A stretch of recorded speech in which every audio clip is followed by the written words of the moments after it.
Hi guys, it's day 63 of Quarantine Cuisine. Schoen is home and we're making buttermilk fried chicken today and a tomato cucumber salad. So a little bit of decadence with a little bit of healthy on the side.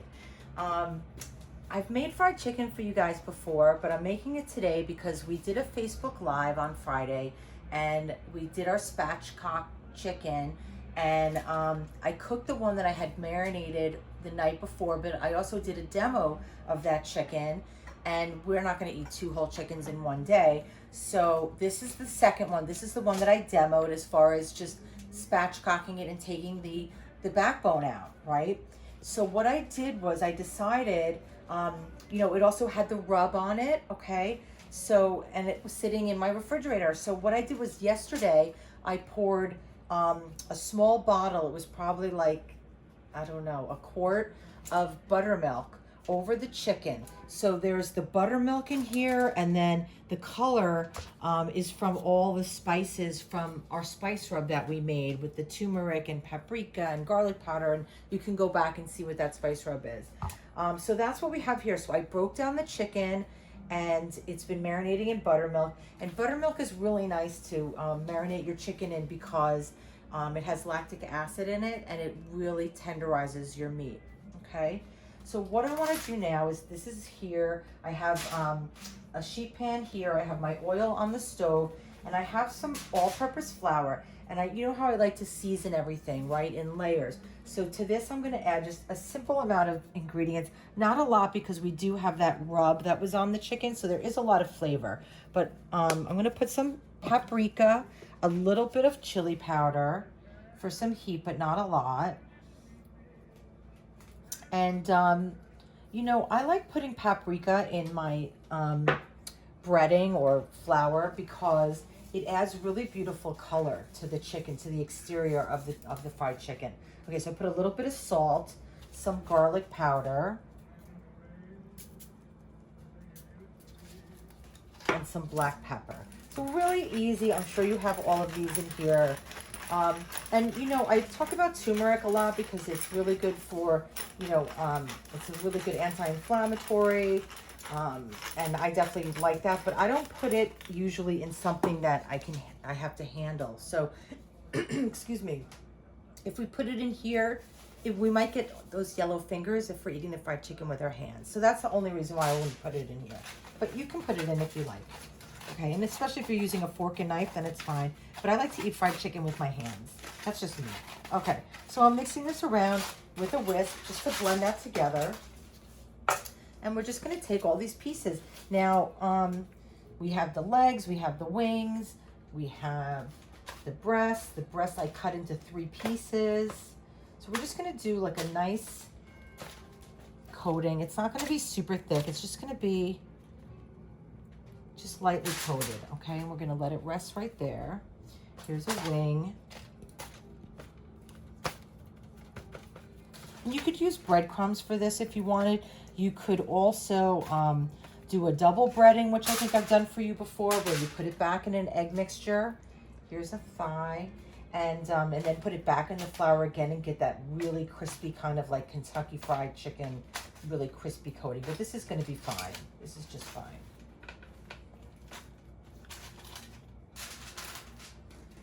Now, this is a lot of chicken. We're probably going to have to give this away, some of it, to our lovely neighbors in the hood that we social distance from, but we do some food swaps with because, we're all kind of low on our ingredients, right? So it's nice to kind of give back a little bit. Okay, so there's another leg. So we have 2 legs, we have 2 thighs, like we all do, right? Chickens and humans. And then we have 2 wings. And we're going to end up having 6 pieces of breast, which is great because this was a really big chicken. This was over 4 pounds. So I wanted to separate the breast into multiple pieces to just have them cook, more evenly and in equal time, hopefully, to everything else. This is another breast.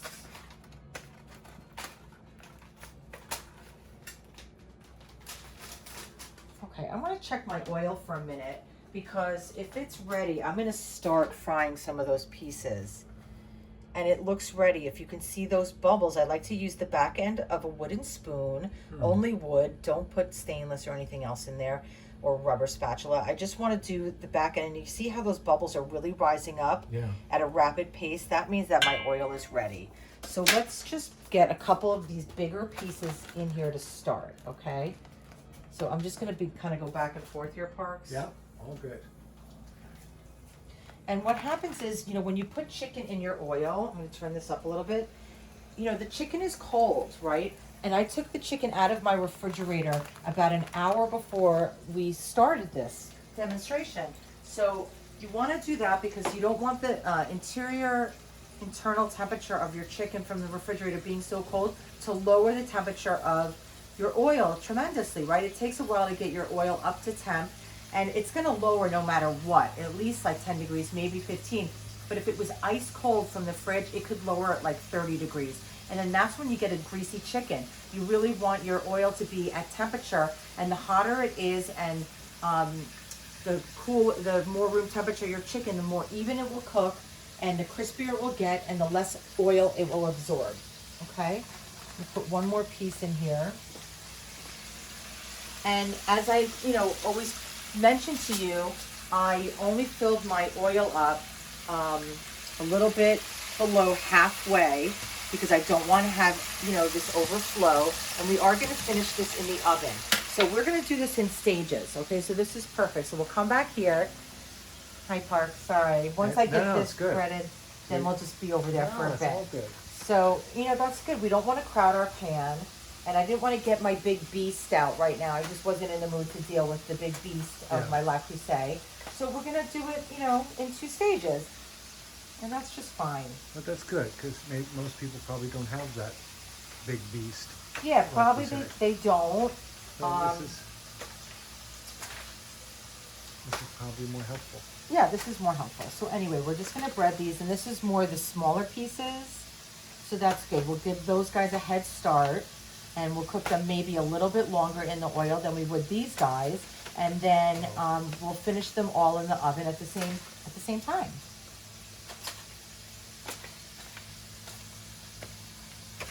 Now you could save this mixture, and I guess you could freeze it if you had space. You could put it in a Tupperware container and freeze it for another use. You could save it for maybe 2 days in the fridge right now if you think you want to do more fried chicken. Later in the week, that would be great. Otherwise, I would just discard it. Okay. So here we go. That looks really nice. Okay. So let me take off my glove and we'll get rid of this. Get rid of this. And we'll bring this over to the stove and let's take a look at what we have going on so far. Okay. Okay. So it's pumping in here, right? Yeah. It's really cooking. You don't want anything to stick to the bottom, so just moving them around gently. And you can see it's already getting like a nice crust and some good color. Pretty quick. Yeah, it's pretty quick, right? So we're just going to let that, we don't want to move it around too much because I don't want to knock the breading off.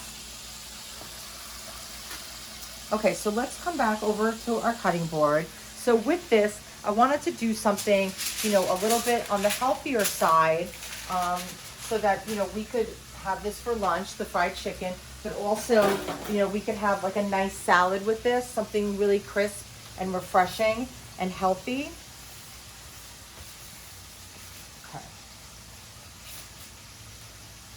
So, I looked at what I had in the fridge, and that's how I decided I was going to make this salad. So I had 1.5 cucumbers, and I have 2 beefsteak tomatoes. So here's what I'm going to do. I like to make my salad dressing when I'm just doing a quick thing right in the bowl that I'm serving my salad in, and then I don't have to waste another bowl and more cleanup. Okay, so I've already rinsed my cucumber and tomatoes. I have 1 shallot, and I have 1 piece of garlic. This is a 1 pandemic. It's a one pandemic, yes.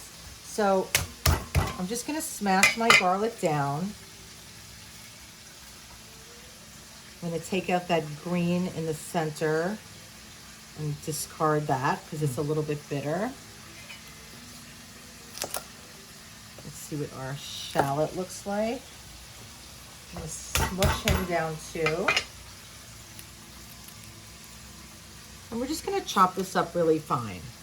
You can use, you know how I love my mini chop, but I'm gonna use a knife just because it's a small amount. It's not a big deal.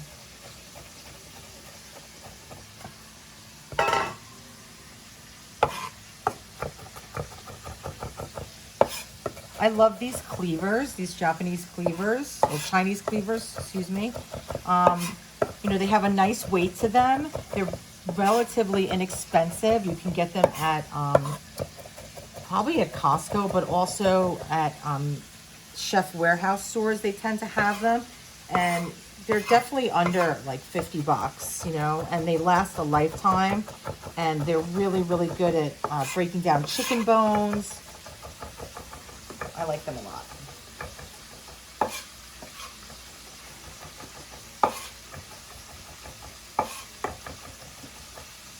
So you see, I just scrape back and forth, and we can even use this and make a paste like I like to do, and we can do my little Heidi Brook technique for you, Heidi, where I add a little bit of salt, kosher salt there, and that helps really mash that up.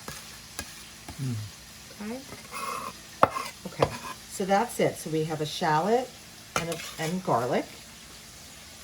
So I have that in my bowl. I'm just gonna grab a paper towel.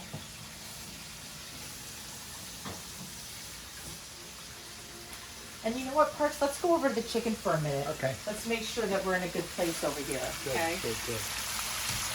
Oh yeah. Yeah. Okay. So temporarily, I'm gonna put this on this pan. That's beautiful color. Wow. But it's not cooked yet, right? So we have to put this in the oven to finish it. You don't have to, but I like to because I think it cooks a little bit more slowly. Let me get some tongs because I don't want to contaminate my hands because we're in the middle of making salad. So let's just put in this next batch. I'm putting in the larger pieces first. So I'm putting in the thighs and the legs, and we'll save, you know, the wings for the end.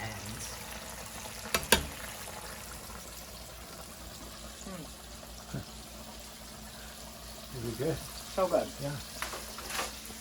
Okay, so let's come back here. So now, to make this salad dressing,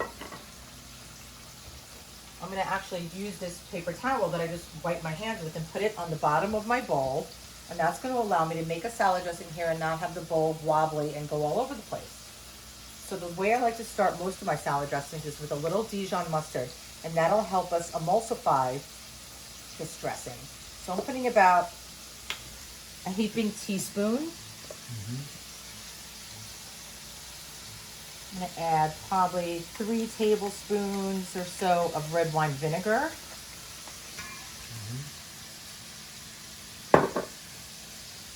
Just a tiny bit of salt, because remember we put the salt on the garlic when we smashed it, right? So I don't want to make it too salty. Definitely black pepper, freshly ground. Okay? Yep. Really simple. This is a super simple vinaigrette. Looks nice. So now, just see how my bowl isn't moving? Yeah. Now that's really important because when you're making a vinaigrette and you're not doing it in a food processor, you're doing it by hand like I am, you want a big enough bowl where you have some space to move around. I like to use my mini whisk, and it has this rubber handle so it doesn't slip. And I like to make this base so it's not moving around. And that way, I don't have to worry about holding my bowl, and I can do a steady stream, which is why I like to transfer my oil into these cruettes, because it allows me to do a steady stream really easily as opposed to out of like the bottle that your oil may have come in. So it gives you more control.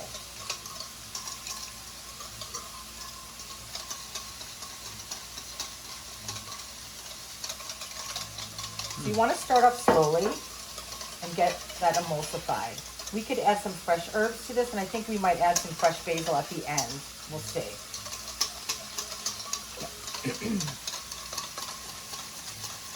there's different schools of thoughts on the ratios of vinaigrettes. Sometimes it's 1 part oil, 2 parts vinegar. Sometimes it's 2 parts oil to 1 part vinegar. It depends on what you like. It's really personal, right? Do you like it vinegary? Do you like it oily?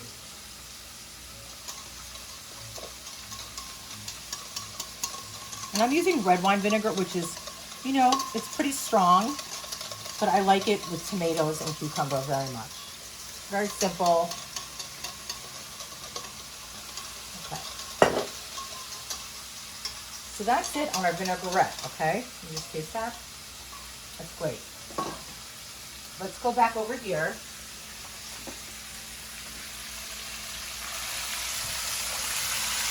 Want to make sure nobody's sticking to the bottom.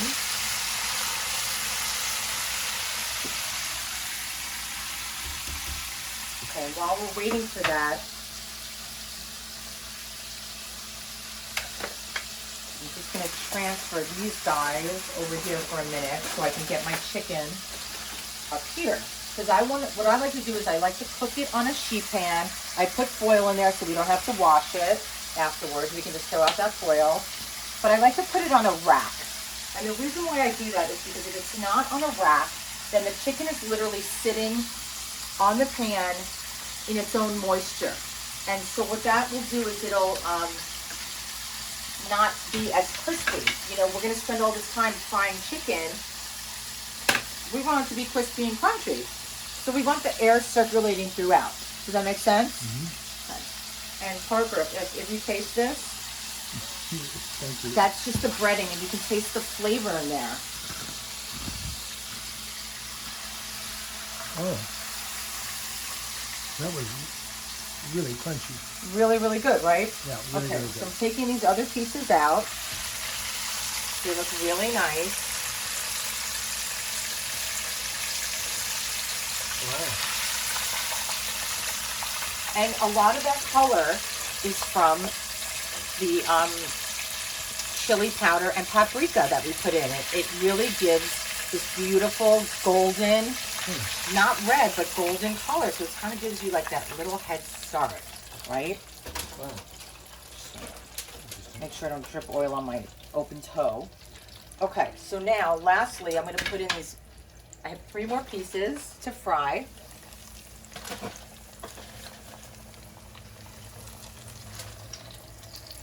Put those in there.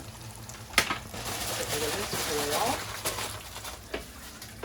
Looking good, right, Parks? Yeah.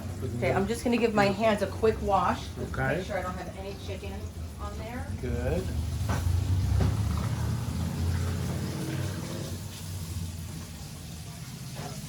Okay. Looking good. Yeah, we can move these around just a minute before we walk away again and make sure they're not sticking to the bottom. That oil, you see, it's still pumping. We don't want it to get, you know, we don't want it to get too warm, too cool. I'm just making some space on here for what's to come out. Okay, let's go back. Okay, my hands are clean.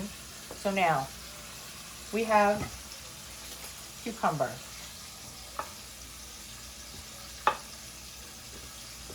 1.5 cucumbers. These have been in my fridge for a little bit, so I kind of wanted to use them, okay? So what I like to do is cut down the center.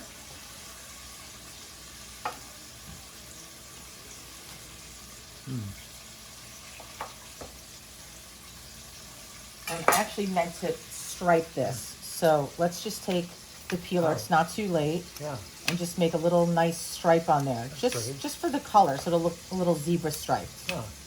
Okay? Yeah. And you can take the skin off the whole thing.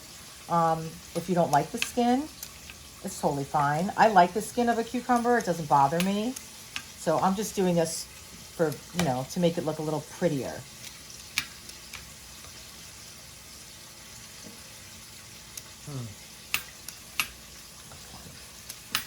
Yeah, it's nice.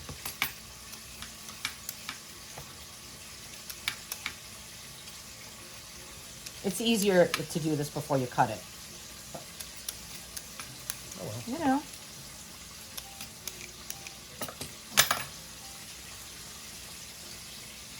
Okay, great. So we have that done. And then what I like to do, and you don't have to do this either, I'm just showing you, you know, every time I do something, I try to show you different techniques, right? So we can take the seeds out. A lot of people don't like the seeds of a cucumber. So you can just take the, a little spoon, like a dessert spoon, and basically just scrape down the center of that cucumber. And then you have your seeds out. And you can save that pulp for a smoothie if you like. It'd be good.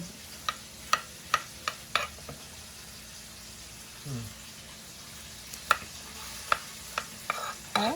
Yeah, nice. And that, you know, yeah, it kind of takes a little bit of that moisture out of the cucumber, that wetness, which we like because they're so hydrating, cucumbers. But I'm just doing this to show you. Just, you know, if you don't like it, this is an easy technique to get it out, right? It's 1, 2, 3.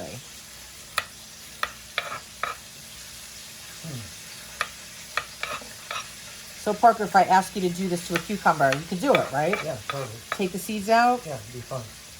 It would be fun? Yeah, it would be fun. Okay. Like a game. Yeah. Okay, so we have that. Let me just get a picture. You know, it's just every little thing kind of steps up your game a little bit, right? You know, you're putting a little bit more time into your technique of your salad, and people notice that, right? Whether you're doing it for your family or your friends, or even just for yourself, right? Okay, so now, just gonna cut down the center, and then I group them together.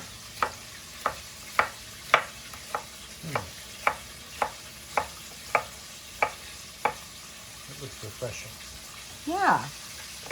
And this salad will, you know, we may not eat this whole salad between the two of us and all that chicken. So this salad actually will be even better tomorrow, which is great. Why? Because the vinaigrette will help marinate the cucumber. It'll soften it a little bit, but the flavor will get into it because cucumbers don't have a lot of flavor. They're very watery, right? So it's nice to have them kind of marinate in this for a little bit. I've just thrown this right into the vinaigrette. Let's go check our chicken again, okay?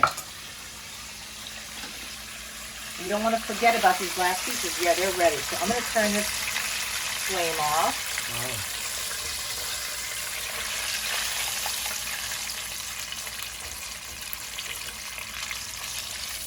So they're smaller, so they cook faster. These are cooking faster, and they got a little dark, but that's totally fine. Yeah. So we're going to put this in the oven. I have my oven preheated to 425 degrees. Mm-hmm. And this will take probably about 20 minutes. And then we're going to come back? And then we're going to come back, okay? And we'll show you the end of the salad. We're just going to cut our tomatoes into chunks, and that's it. We'll see you soon, okay? Hey guys, so can you hear that? It's sizzling. Oh my God. It just came out of the oven. It was in there for about 20 minutes, and it is sizzling, and you can see that it released some of that grease onto the pan below. I don't know if you can see that. And our chicken's really crispy and dry because we had it on this rack, and that makes like a world of difference. Oh my God. Okay, we're gonna finish this salad now, okay? I wanted to show you the end of it. So I have my tomatoes. We're gonna let that rest because we don't wanna eat it for at least 15 minutes, or 10, but it's been out of the oven for about 5. Okay, so I'm just coring this tomato. This is a beefsteak tomato. I'm just going around in a circle and getting that little core out, right? And discarding that. And if you don't want to do this, you don't have to. It's okay. It's totally edible. It can just be a little bit hard sometimes. It doesn't have much flavor. Okay, so I'm taking that out. And if you're just joining us, we have, you know, our cucumbers that we peeled a little bit to make a stripe. And we took the seeds out with a spoon, and we made a really quick vinaigrette in this bowl before we added the cucumbers. And to that we had 1 shallot, 1 clove of garlic, a little bit of kosher salt that we used to make the garlic and shallot into a paste so that it was very kind of pureed. And then I added some red wine vinegar, some salt and pepper, some Dijon mustard, and some canola oil. Okay, really simple salad, really clean, really refreshing on a hot day. Like I said earlier, this salad would be great the next day. You could definitely make it in advance, and it'll just marinate and it'll just marry with all those different seasonings. Okay, let me just get a paper towel. Right back box. That looks delicious. It's such, you know, tomatoes and cucumbers, they go so nicely together. Very Mediterranean. And I also have some Thai basil, really beautiful basil. And basil and tomatoes are just like, you know, a married couple. They're like a perfect married couple. So I always like to put them together, whether it's on pizza, tomato salad, whatever it is. Okay, so we're gonna do what we call a chiffonade. So what I like to do is I just line up these basil leaves with the stem off.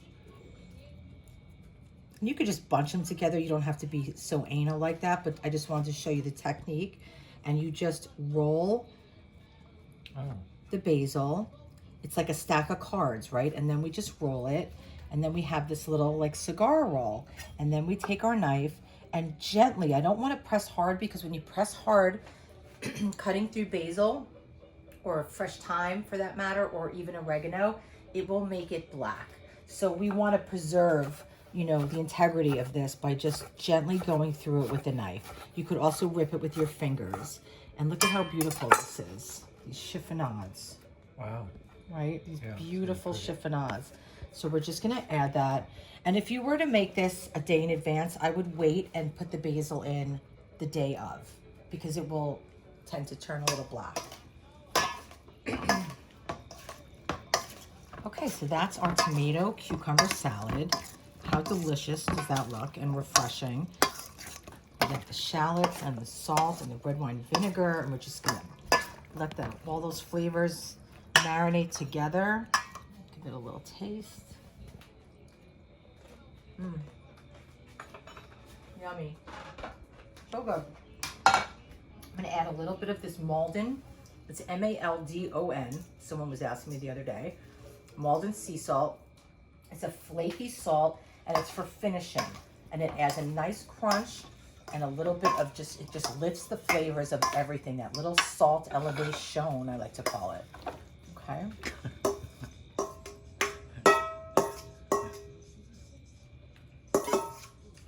That's just, isn't that nice, Parks? Yeah, really nice. Oh my God, that looks so delicious. It looks so delicious. And then, you know, we'll just plate our chicken over here. And I'm going to put some Maldon sea salt on the chicken also. So we're going to do that. And you want to do that when it's hot. Let's see what we got. Where's my other leg? Oh, here it is. So we've got, I was like, wait a minute. I know there's 2 legs. So there's our legs. We have 2 wings. We've got a couple thighs. And then the rest of this is the chicken breast. The breast was so large that I had to cut it into 6 pieces, which is great because I actually prefer the white meat. So we have 6 pieces of white. So the breast is white and everything else is dark? Yes, correct. So we'll just move this over a little bit. You can even add. What's that?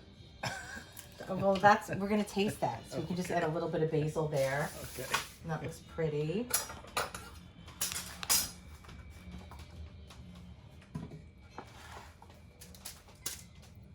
Wow, it looks so beautiful. It's nice, right? So Yeah. simple. Let's see.